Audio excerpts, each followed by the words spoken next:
Hi, and welcome to the BPD Bravery Show, where we discuss tips, strategies, struggles, triumphs, and success stories related to borderline personality disorder. Here is your host, Faye Green.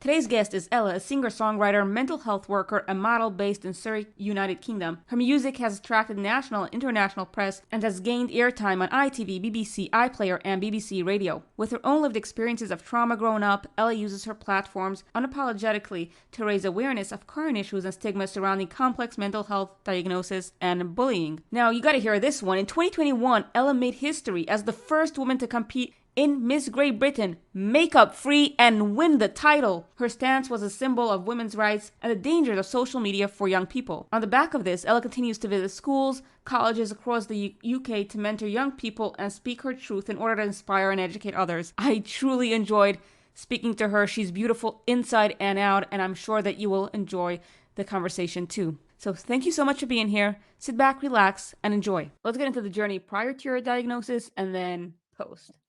Okay. So prior to I always felt like I was different. I always felt left out. I always felt like I didn't fit in anywhere in crowds and in like relationships and in groups.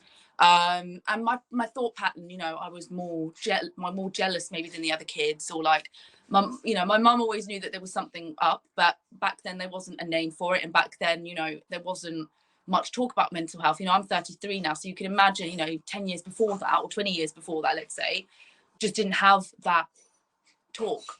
When I was very young, I was adopted from Romania, so I was an orphan in Romania when I was born in the orphanage kind of thing. And then my mum and dad now adopted me when I was 1.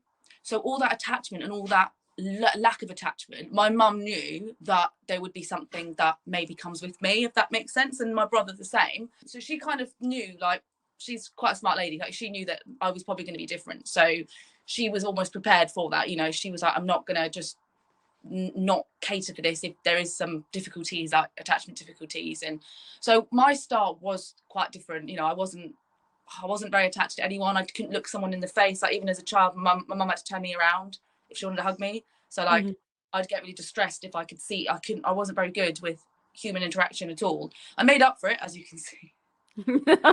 You made up for it very well. Thank you. But I did have quite a lot of limitations, like in school and stuff. I wasn't academic. It was just that I was a little bit later. I started a little bit later on in life. My development started a little bit later. And I do think that for me, I probably have had BPD all my life. Like, I've probably always had the diagnosis or some traits. And I remember when I was quite young, my little baby cousin was born, and I was so jealous of him. Like, I loved him, but I was so not naturally like jealous, but really jealous that I was going to be thrown out. I was going to be left behind. And I remember my mum at the time being like, oh, don't be silly. But now we kind of understand, since the diagnosis, we kind of understand like where that comes from. Like, I never wanted to harm him and I never wanted anything to happen to him, but I was scared for me, if that makes sense. But nothing ever really happened. I was still like loved by my family and stuff. So yeah, like going to boarding school when I was 10, that was quite difficult because, again, it was like that fear of abandonment. My family weren't there with me. It was, again, fear of abandonment. And I acted out in school. I didn't have a very good time in school at all. And sadly, I was subject to quite a lot of sexual assault when I was at school. So I was subject to that. And I'm, trigger warning for anyone who is listening. Yeah, it wasn't great. And I kind of used drugs and alcohol at quite a young age to cope with the reality, because the school wasn't going to help me. As I said, mental health was not a thing.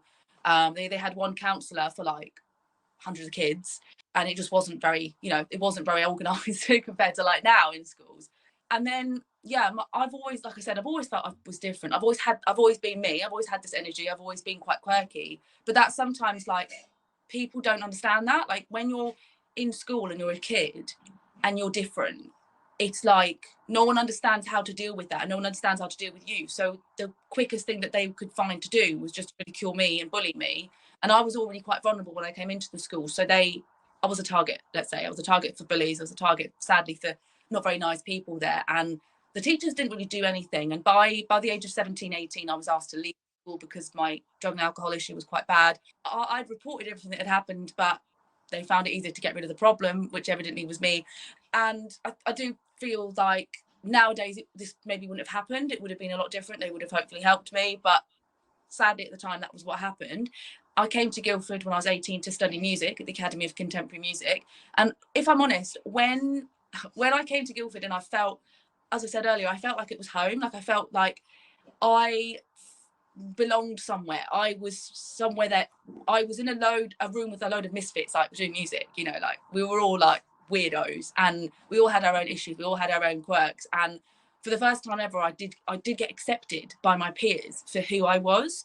And yeah, so coming more forward, like into like nowish, I've always been impulsive. I've always felt, as I said, different. I've always acted differently in relationships and things like that. I've always been scared of being hurt, been scared of being abandoned. But in 2019, sadly, I was in quite a difficult relationship and I had a breakdown and I was in the psychiatric room getting an assessment. And they did further assessment and further discussion. And that's when I got diagnosed with borderline personality disorder. And you know what? When I got the diagnosis, everything just kind of clicked. I don't know about you when you got yours, but I just felt like I'm not alone. I'm not by myself. I have a whole army of these people that get it. And for me, that was needed. I've done support groups, which I'm still in now. I'm in therapy at the moment. I'm in trauma therapy, which is really helping me, I have to say, to be able to communicate my needs and communicate what's happened to me more openly without feeling afraid. Because for years I blamed myself. For years I hated myself and I took it out on myself. I've sadly been subject to eating disorder, drug addiction, alcohol addiction, because I was just trying to be someone else for 5 minutes, you know, escape the void and escape that. And the amount of relationships that I probably shouldn't have gotten into either, just to feel loved and validated, honestly. Like I said, moving forward to post-diagnosis after not a very nice time, I just felt like, you know what, this makes sense. This makes sense. Like, I get it now. I get why I'm who I am. And I did a lot of research. And anyone who's listening now who can relate to something I've said, do your research, you know, educate yourself to it, because it does help knowing the facts and the scientific facts. Because there was a video that I saw with like a brain diagram, and it shows that the cortex, or whatever it is, I'm not very good at the names, but the thing at the front is a bit smaller. And I showed that to my mum and I was like, this is why I am like I am. I'm not excusing my behaviour, but I'm explaining to you why maybe I snap, or maybe I have a meltdown, or maybe I'm just a little bit more quick at answering you in maybe a more negative way, because I perceive danger differently to people, you know. That's why the fear of abandonment and the fear of people comes in. And yeah, like, as I said, post-diagnosis, I felt more like I am myself. I felt less isolated and more a human, instead of just this arse that's just ruining stuff and like trampling through stuff that I shouldn't be trampling through.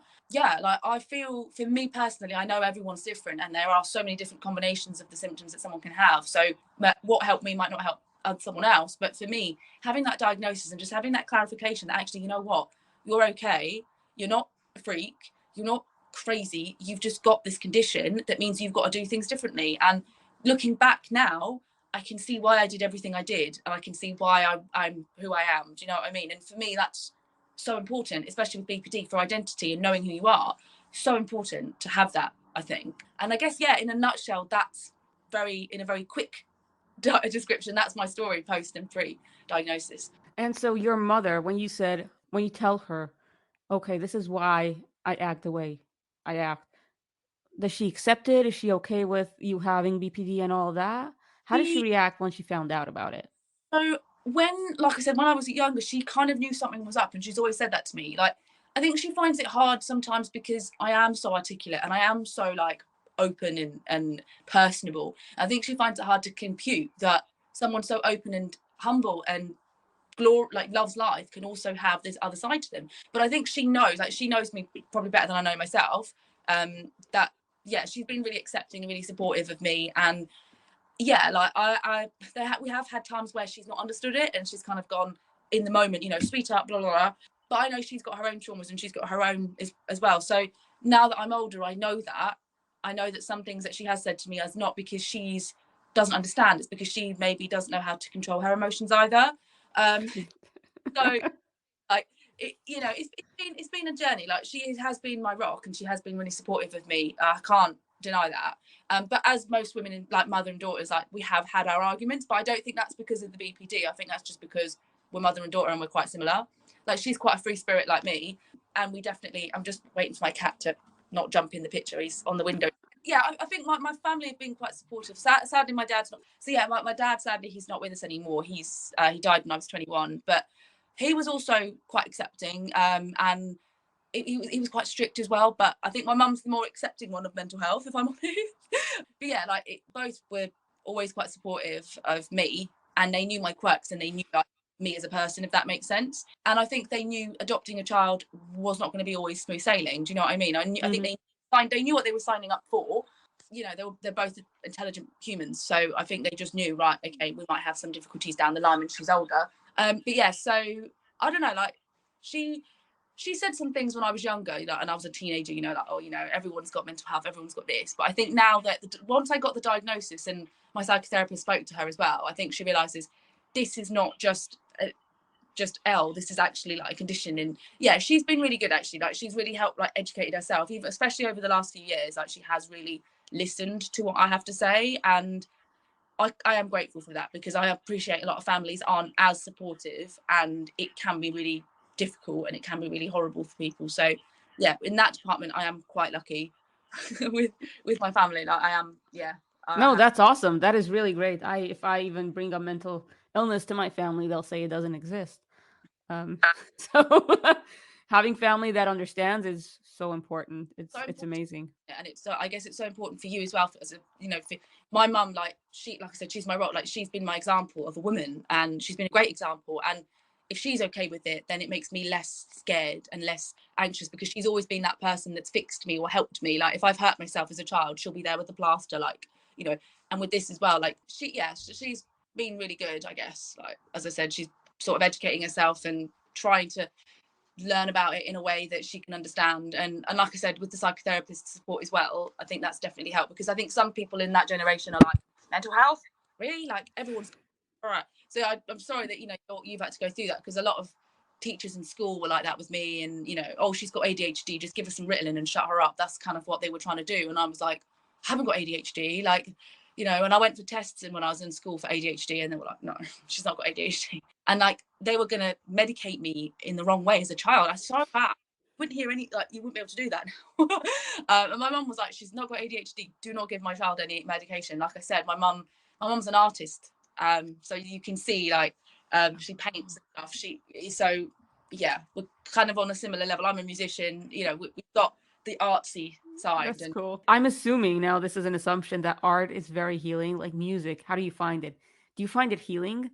Yeah, I do. I find it, so music for me, when I write songs, when I write lyrics, is things I want to say that maybe I'm too scared to say out loud, so I can sing them instead. So a lot of my songs are about my story and about how I'm feeling and about mental health and about my journey with mental health issues. So recently I've released a song called Battle Scars, and it's all about feeling unheard, but knowing that one day you're going to rise like the phoenix, you're going to be fine.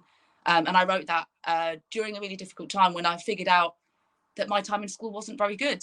During lockdown, I was able to really call myself out on a lot of things and really think about things. And that was when I wrote the song, because I was like, nah, what happened to me wasn't okay. Like, and I've ignored it for so many years. And then, like I said, in lockdown, we were all in lockdown. Everyone was on an equal playing field. I was working from home, and I had time to really be in my own head. And that was scary, because I've tried to stop that coming through for so many years before that. And I guess that's where the whole no makeup in Miss Great Britain, that was the whole idea. That was kind of where it came from, was when I was in lockdown and I was like, why am I pressuring myself to show up for people when, do you know what I mean? The pandemic showed me that life is so unpromised, if that makes sense. And like when you went to the shops and stuff, you'd be wearing a mask. No one would see half your face. So when I used to wear makeup a lot, it was to hide behind something. It wasn't because I liked wearing it. And I guess for me, makeup was never a negative, but I used it negatively. Like, I'm not against makeup even now. I think it's an art. It's an art. But I feel like for me, I was using it for the wrong reasons. And that's why I was like, I'm going to compete in Miss Great Britain and be on a controversial platform without any makeup on to have the discussion. And the discussion was about bodily choice. It was about reminding myself as well as a woman that I have a choice to do what I want with my body, because there is so much, out there that's telling young people especially, you know, be like her, and here's a filter, put it on your face, and stop the real you coming out. And I guess that theme of BPD as well, like that's exactly how I've felt all my life. You know, I wanted to hide, I wanted to be someone else because my bad sense of self and my poor sense of self. So for me, the no makeup stance was also for my own healing and my own reminding myself that I was worthy and I was good enough, and that I can be who I want to be with or without makeup. Like that doesn't define me. And for so long, I thought it did. Like I would hide behind a mask when I did gigs, when I was out, because I felt like that was who I needed to be for other people to validate me and to accept me. And actually, it wasn't. I'm validated with or without it, you know? You're so beautiful. Now, I understand why you won it, but did you think that you were going to win when you signed up for this? So it wasn't, for me, it wasn't about winning a title or winning anything. Something bigger than me. It was about, to be honest with you, winning the publicity title that I won, it didn't occur to me that I could, if that makes sense. For me, it wasn't about that. It was about, I need to tell people that this is okay. And I need to tell young people. And for me, the win for me was being able to tell my story on national level and go, there's an issue here with society. You know, for me, it wasn't about that. It wasn't about, but you know what, for me, my win was at the end, 2 little girls came up to me and wanted to take a selfie. And they said, like, you want to be as brave as you. And I said, you know what, that's my win. I don't care about the title, whoever, you know, whatever. For me, it was those little girls that came up to me saying, I want to be you, I want to be like you. That for me was what reminded me why I did it, you know. And yeah, that was what blew me away, because those kids were me once, you know, that kid in school that I was once. Maybe if I come into her school and said, you know what, you're good enough as you are, everything's going to be okay, it would have helped. And like I said, in schools back then, they didn't have that. We didn't have that. And for me, I just escaped. I used to go in the room and write music when I was at school, because it was the only time I felt regulated. It was the only time I felt like a human. And I do feel like, without trying to be cheesy, music is medicating. It is, like, it has helped me so much. It's been my medication for so long. Going back to your first question, which I kind of went on a tangent on, I kind of thought I would add that in. That's cool. I like to talk a lot. But yeah, so for me, it was just more around the impact of the aftermath of what I was doing. So I'm still doing interviews like this one. I'm still doing a lot of talks in universities and schools about body image and about how important it is to accept yourself. And I'm still learning. But by talking out loud about stuff, I'm also healing myself. So I'm not just helping other people, I'm also healing me and helping little Elle and helping my inner child and helping the kid that needed that told. I'm telling everyone the things that I just needed to hear. I'm not a miracle worker, I'm not God, I'm still a human, and I still have bad days. But what I'm doing is I'm telling people what I needed to hear when I was younger, and sometimes what I still need to hear now, because there wasn't any of that. Even when I was younger, my mum was still, you know, in that era of, if you're not really slim, you're not going to be happy. And that's what I grew up with, you know, and it wasn't okay. And now I think even she realizes now, actually, yeah, the narrative I was saying, you know, I think now, because of social media, it is a very dangerous tool, but it's also a very powerful one if you're using it correctly. You know, if we're doing things like this, you know, with what you're doing as well, it's so powerful that we are using it in a positive way, because there's so much out there that's so negative. As I said, filters. Young kids at the age of 5 have access to a smartphone now, and they can change the way they look. And it's just sad, because society is always telling us, oh, you know, be someone else. And that's what I've tried to do all my life. And actually now I just want to learn who I am. I want to get to know me. And I'm still on that journey. I'm still trying to figure out who I am.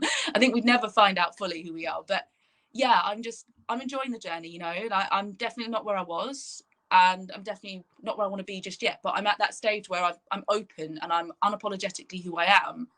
And as your question before, for me, that was the win, to come out of my comfort zone. It was scary, you know, standing on a stage in front of everyone at a national pageant, and there's no rules to say that you can't wear makeup, but it just takes that one person to go, actually, I'm not going to do that. And then I'm aware that there's a lot of other girls now who are going, you know what, you know, and I think Miss England are doing a round this year. Their first round is actually all makeup free, and it's liberating. Yeah. So Oh, wow. contestants at the moment are doing a first round, and it's all makeup free. They were all lined up. I saw a video the other day. They're all lined up, and they're all makeup free, having a chat to each other. And I think that's, you know, it's a really positive thing, but it's also quite sad that a woman not wearing makeup is such a big deal. Do you know what I mean? Like, we should all just be able to do what we want with our bodies. Like, I've got friends who are makeup artists who literally, like, when they paint that face, it's like, whoa, like, that is amazing. But I think it's just like social media. It just needs to be used in the right way, you know? Makeup can be really fun, you know. I still sometimes wear it to express myself because it's art. But before, I was literally wasting so much time going, oh, I wonder what people are going to want. I wonder what someone's going to like. And it just, you know, and I think that is a BPD thing as well. You want validation more than maybe your average person. And that was dangerous for me. I got myself into some really horrible situations because of that. As I said, during lockdown, it was when I called myself out and I went, I need to sort that out. I need to slow down and, like, you know, pick at stuff and get therapy and get support. Because I was just going on my own without any of that, trying to just be in denial, I guess. And yeah, it wasn't the right time to not be in denial, because the lockdown just went, here's all your issues, deal with them. As I said, I'm on the journey that I'm on at the moment, and I'm really proud of myself for admitting that I needed help, and admitting that I had an issue, and admitting that I'm not okay, if that makes sense, because that was so hard for me to admit. Actually, I can be vulnerable and strong at the same time. I don't have to always be this strong person who's got everyone else's back, you know. I cry all the time. I cried when I couldn't get on the internet before, you know, and that's okay. I'm glad that you're sharing that with me, because lately I've been crying a lot too, so at least I know I'm not alone. I cry at everything. I cry at literally everything. I cried the other day at work because someone said I was doing really well. I was like, oh my God, don't tell me that. It makes me emotional. Like one of my things as well, that I love to talk about BPD, is there's so many positives. Like, I've never met someone with BPD who's been an arse. Like, I know we can be an arse, but I've just met all these really loving, warm, and I don't know if I've just been very lucky, but I've just met all these really loving, warm, I guess, children in adults' bodies trying to survive. Oh my God, I think you hit it on the nail. That's what we are, aren't we? We were just little kids that haven't grown up. We were stuck in the past, kind of thing. But our bodies have grown, but our minds are still, like, I sometimes feel like I'm 15 still, you know? And that's kind of hard sometimes, because I still feel like that kid in school a lot of the time. And I have to remind myself, you're 33, girl, come on, you're a bad. But I think now I've realised that it's okay to be both. It's okay to be that scared kid, and it's okay to be a badass bitch who's got her life together. And that's taken me so long to realise that the two need to work together in order for me to be able to manage my symptoms. And I'm still not there just yet, but I'm aware of that now. Do you know what I mean? Like, I'm aware that's what I need to do. And it's hard, you know. I've got therapy each week, every blimmin' week of every Thursday. I'm in there, like, with the tissues ready. Right. You know what I mean? Like, but I've realised that actually I need that support, and I can't just do it myself. And in my therapy sessions, one of the things I realised recently as well was, in other sessions, in other therapy that I had before this one, I was relying on someone else to do the work for me. Now, in this therapy specifically, I'm doing all the work. She's just sort of sat there like, right, what are you going to do about it then? And I'm going, well, I've got to do this, I've got to do that. And it's like, I'm the one driving the boat, and she's just telling me maybe where to go in some aspects. But that's why I think a lot of it is working now more for me, because I'm actually doing the work and I'm not relying on someone else to tell me anything, you know. And that's been such a difficult part of my journey. And with BPD, I've always relied on other people, even to tell me that I'm good enough, to tell me that I'm not good enough. And I care so much. I still do to some extent, about what other people think. And I need to put that down. If I'm going to go forward, I need to put that down. And it's taken me, that's probably been the hardest thing I need to figure out. Like, I'm still not 100% how, you know, some days I'm better than some. You've caught me on a good day today, by the way. Like, some days are better than some, but, like, yeah, I just feel like I need to validate myself, and I need to tell myself that I'm good enough. And I guess, again, like I said, part of the Miss GB journey was that it was saying, you know what, you can do this. That kid that you once were is really proud of you right now, because you're standing on a platform showing yourself. And I do think that when people are bullied and people are ridiculed, it does take them time to realize that they are good enough, because a lot of the things that the kids in school told me still were with me, and still sometimes are to this day. I still repeat what they're saying, because I believed it for so long. I believed that I was this, you know, they used to call me gorilla because I've got hairy arms and stuff like that. It was not very nice. And when I was younger, I used to shave my arms because I was like, oh, I need to fit in. And the makeup I used to use was a bit lighter as well, because I was a little bit darker. They was not very nice. They were a bit racist towards me. They used to call me Mowgli from the Jungle Book, which wasn't nice at all, especially when they used to do it all the time. And I felt not good enough. And all the girls that were popular, like, were beautiful and slim and blonde. And there's nothing wrong with being beautiful, slim and blonde. But when you're shorter, darker and hairier, and you're getting everyone always telling you you're not good enough, you're not good enough. And that's why I go into school saying, you know what, whatever you look like, if you're blonde and slim, brilliant, you're beautiful. If you're shorter and larger and darker, brilliant, you're beautiful. And that's the message I wanted to portray through Miss GB. And whenever I did any news outlets, and whenever I did anything like that, I would always go on there and say, you know, we're all good enough as we are. As women, we have been taught from such a young age to compete against each other, and who wore it better, who was this, when actually we are all equal. And this beautiful thing about each woman, I believe, that in the world, like, we all have a uniqueness to us. And I just think women are beautiful in general. But do you know what I mean? Like, I just think that we just need to bring that home for the next generation, that actually you're all beautiful, whether you've got ginger hair, whether you've got freckles, whether you haven't. And there's just not enough of that yet in society. We're getting better. Like, there are a lot of activists out there working their asses off trying to get better with that. But I still think that a lot of famous people and a lot of influencers could do a little bit more to help us normal. And then there are the filters, social media.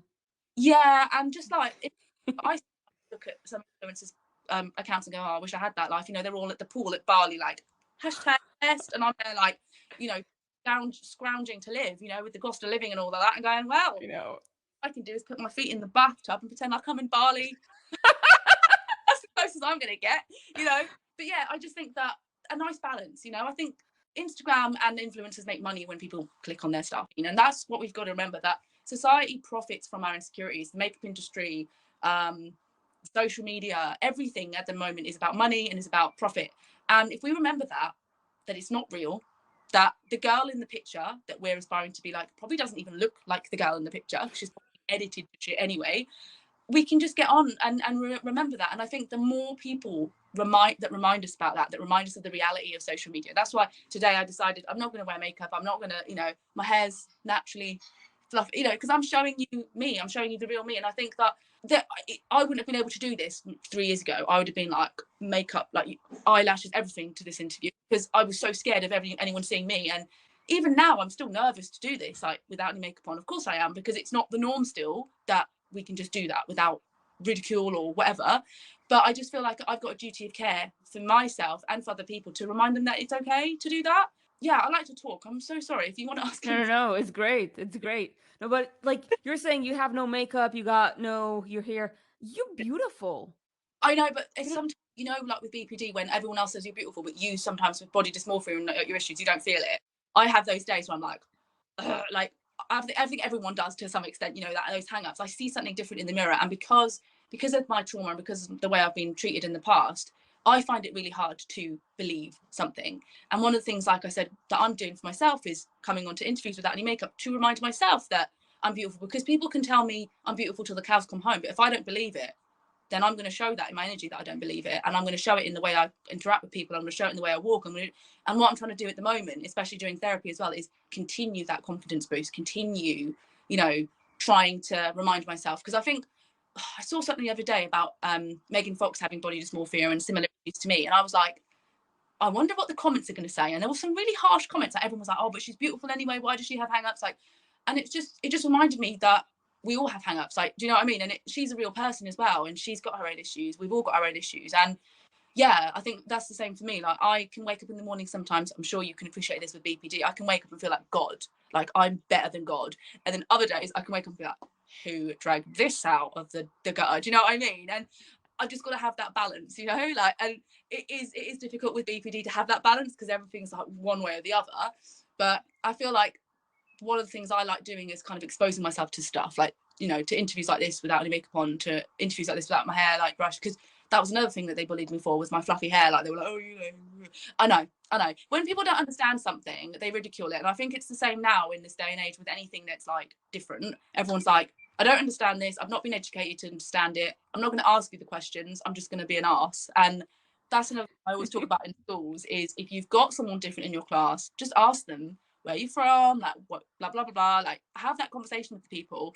Don't ridicule someone, because like I said, those words that they told me when I was a kid, they came with me right into adulthood, right, you know, I'm 33 and I'm still repeating some of the stuff they said, and I'm like, why are you living rent free in my brain? Like, why am I, you know what I mean? Exactly.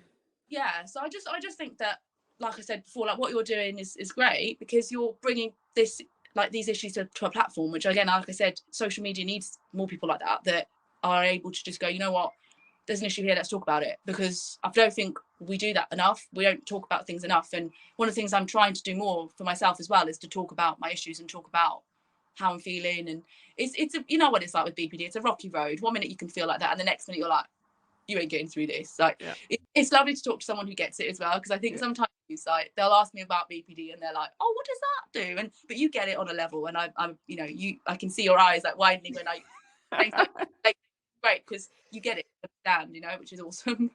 Yeah. No, you're such a powerhouse for the good. I mean, this is amazing, because you're doing so much. Thank you.